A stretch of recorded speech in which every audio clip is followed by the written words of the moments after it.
नमस्कार, आपण पाहताय कोकण वार्ता न्यूज. कोकण वार्ता न्यूज मध्ये आपलं सर्वांचं स्वागत. पाहुयात बातमी सविस्तरपणे.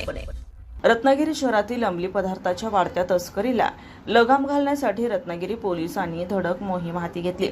रत्नागिरी शहर पोलीस ठाण्याच्या गुन्हे प्रकटीकरण पथकाने केलेल्या विशेष कारवाईत सुमारे 42,000 रुपये किमतीचा ब्राऊन हिरोईन सदृश्य अंमली पदार्थ जप्त केला असून या प्रकरणी एका संशयिताला बेड्या ठोकल्या आहेत.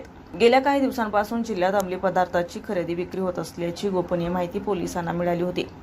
या पार्श्वभूमीवर पोलीस अधीक्षक नितीन बगाटे, अपर पोलीस अधीक्षक बाबूराव महामुनी आणि उपविभागीय पोलीस अधिकारी निलेश माईनकर यांच्या मार्गदर्शनाखाली पोलीस निरीक्षक विवेक पाटील यांनी विशेष मोहीम राबवण्याच्या सूचना दिल्या होत्या.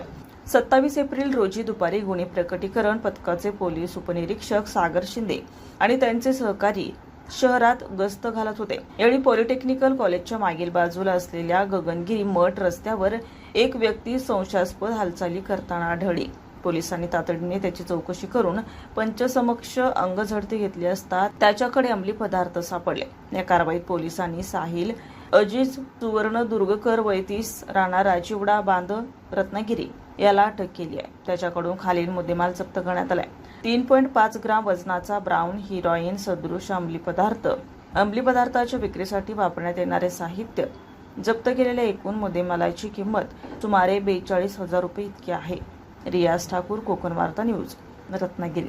ताज्या बातम्या आणि नवनवीन घडामोडी पाहण्यासाठी आजच आमच्या कोकण वार्ता न्यूज चॅनलला लाईक करा, सबस्क्राईब करा आणि बेल आयकॉन प्रेस करा आणि पाहत रहा कोकण वार्ता न्यूज.